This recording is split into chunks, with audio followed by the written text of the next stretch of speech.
Hey friends, it's Sin and I'm back to do another review. This is for 90 Day Fiance The Other Way, Season 2, Episode 9, Crossing the Line.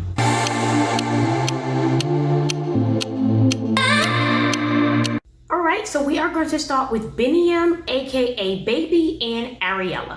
So they are in Ethiopia, and last time we do know that Ariella and her mother were not happy with the two apartments that Biniam had saved or ready for them. So they decided to stay at Ariella's mother's hotel, and it's a pretty nice hotel, and that's where we see them when the episode starts.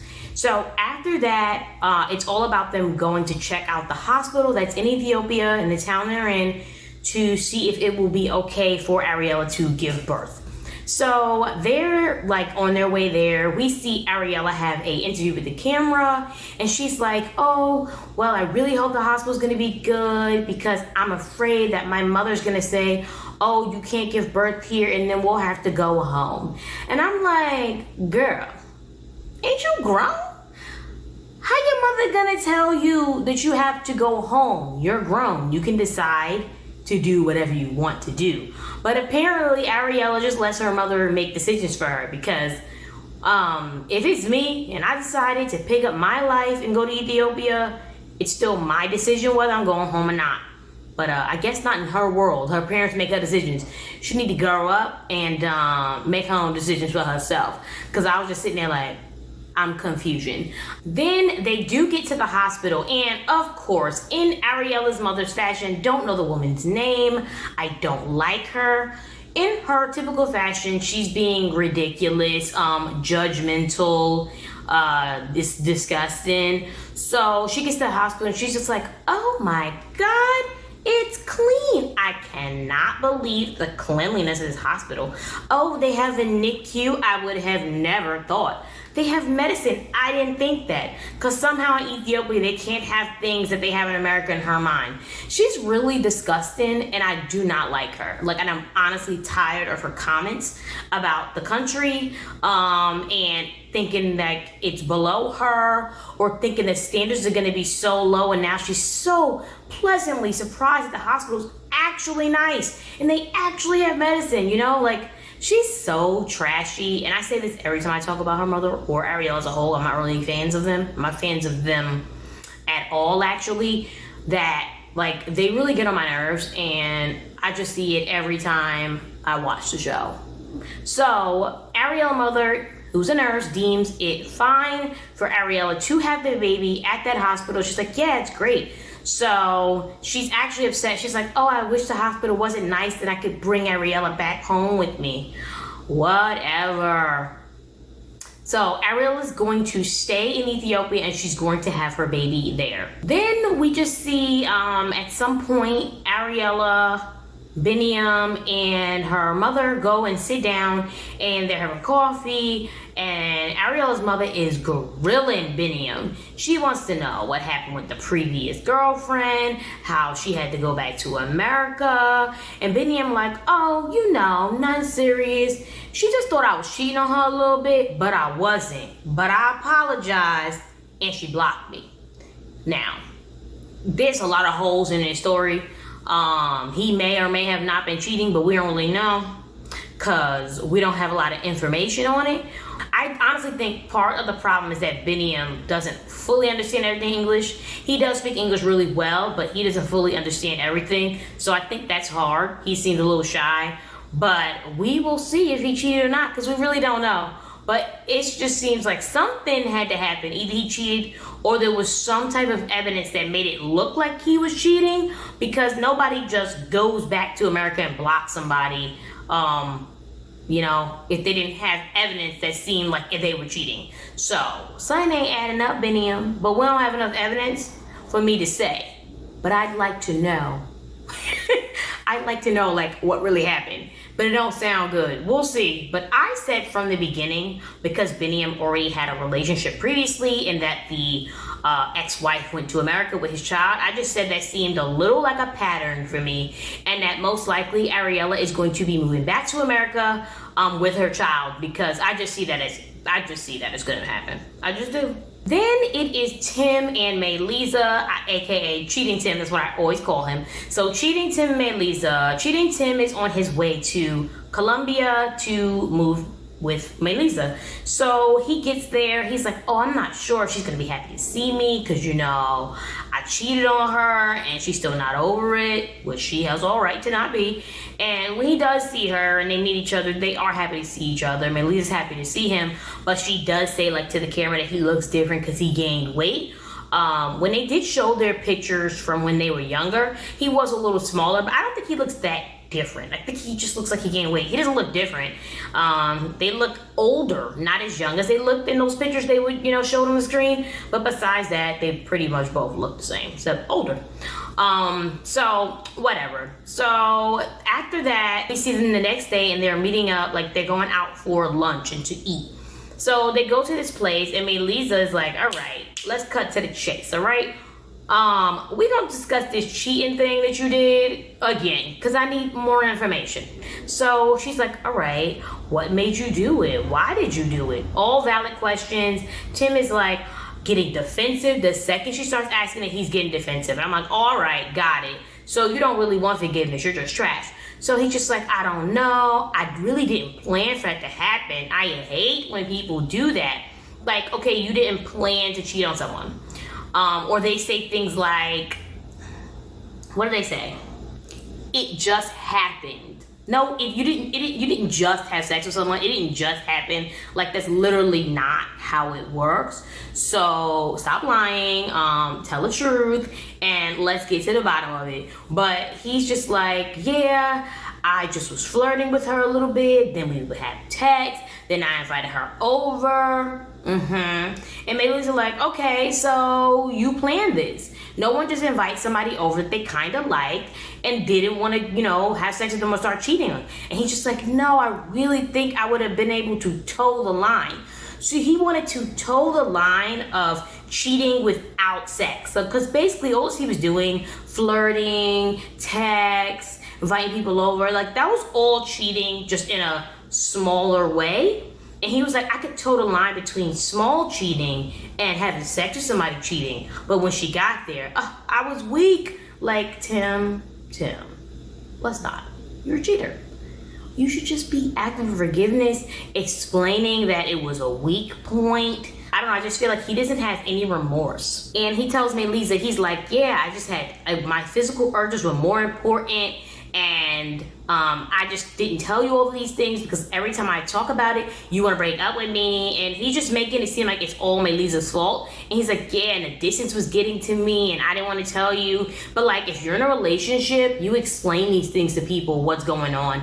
You don't just go and cheat on them, hide it, and then act like everything is fine. And then he just keeps getting defensive. His face is getting kind of red. He's getting upset that she's bringing this up. And I'm like, oh, he's trash, girl. She need to send him back to America because she don't need to deal with it. Not only did he cheat, but he's so defensive about the cheating. And then we find out that he never told her he cheated. Melisa found out from social media. Girl, throw the man in the garbage and ship him back to America because you do not need this in your life. He, somebody that really wanted to change would seem like they want to change. They wouldn't be diverting the conversation, getting upset, and trying to change blame, which he's doing. And Melisa kind of understands that because she's like, you know what? I think he's being a little manipulative when he's trying to blame me. Girl, he being hella manipulative when he's trying to blame you. So, just get out of this situation and continue on to Colombia without him. Because you don't need him. Girl.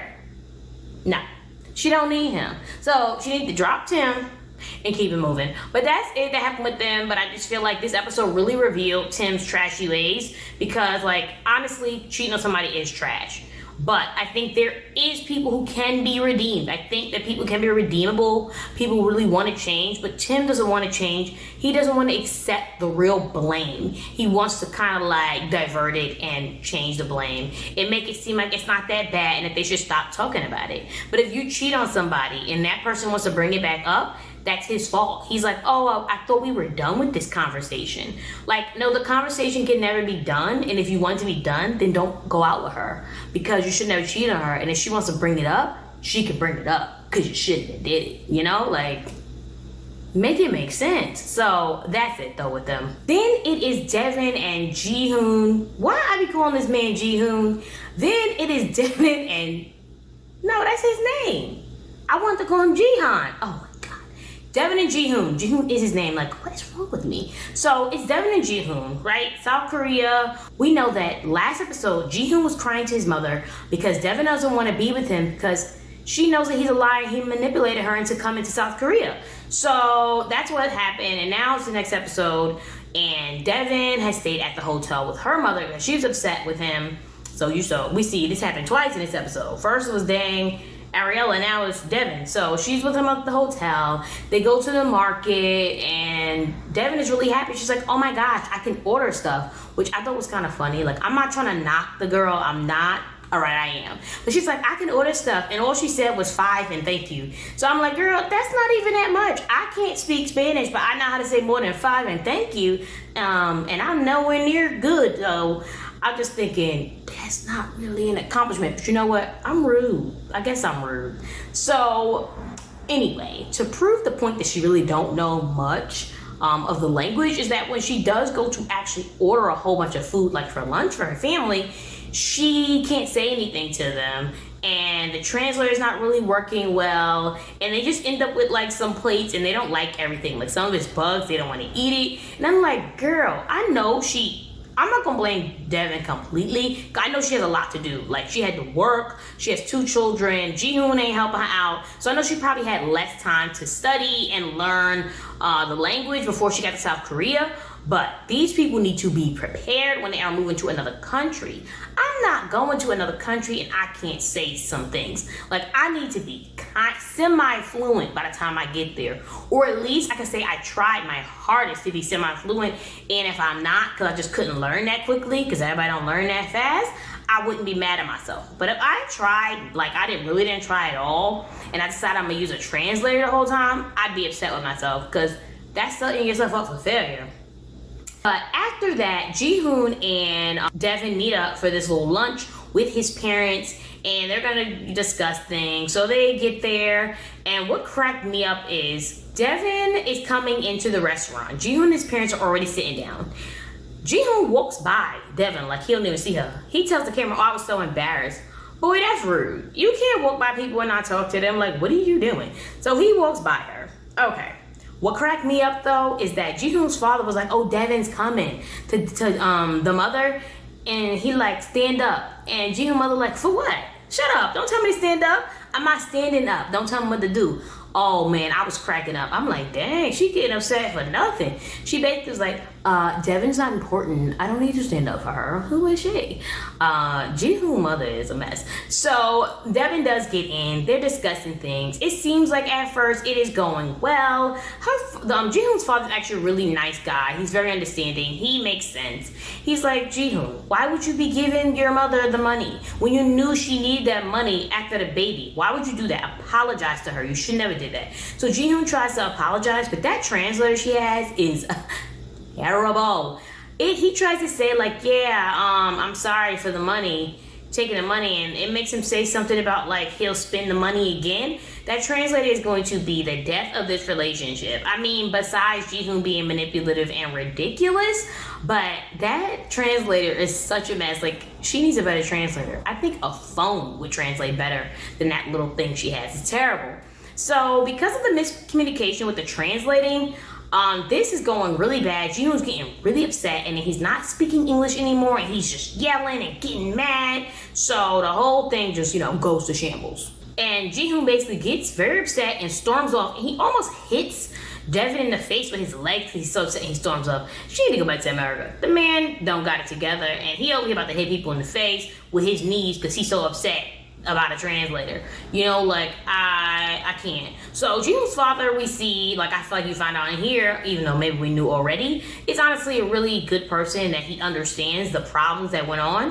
And Jihoon's mother, even though she understands the problems that Jihoon has, she kind of tries to gloss over them. And she says to Jihoon before he had walked out, explain to her that we were saving that money for you could have stuff for her later on when she got here. Explain that to her. And his mother starts getting upset. And it doesn't make any sense because, yes, he was trying to save money for when they got there, but she also needed money in America when she had the children. You know, like, you can't just say that. And also, if he wanted to save the money, he should have at least told her something about it, not just act like it wasn't happening. So Ji-hoon and his mother a mess. But the real villain is the translator. Seriously though, because I think that this conversation would have went way better if that little white little egg translator thing she has was working properly. But because it wasn't, it was just instigating the situation. That translator want to fight, and it got a blow up out of it. So that's really what happened. I honestly think Ji-hoon clearly knows more English than Devin, and he clearly has tried to learn more. So Devin needs to try to learn the language, because their communication is just not there. And that translator is like, fight, fight, fight. Next is Kenny and Armando. We know last episode Kenny got to Mexico. He was being hella annoying because he was complaining about everything in Mexico, and really just, you know, being an annoying American that goes to another country and complains about everything. But we see in this episode they're walking around town. Kenny wants to be affectionate and show PDA in the streets with Armando. Armando's like, no, we're not doing that. And Kenny's getting a little upset. So Kenny's been out longer. They discussed this, and Armando has not been. But I feel like Kenny only thinks it's about somebody saying something bad. He's just like, oh, whatever. They could say something. It won't matter. I don't really care. But he don't see that Armando is afraid. You can see it in his eyes. You can see the way he's looking around in the streets. He is afraid to show affection, to hold hands, to kiss around people. He's afraid that somebody might do something to them. He's like, how do we know what's going to happen if we kiss something? These guys over here, we don't know what they're going to do. And Kenny like, oh, what? What if they say something? So it's just like, he doesn't understand that it's not about if they say something. Armando's afraid they're going to probably beat them up or do something worse. Like, hate crimes even still exist in America. So I think Kenny just needs to, like, understand that Armando's just like, listen, I'm not trying to get hurt out in these streets.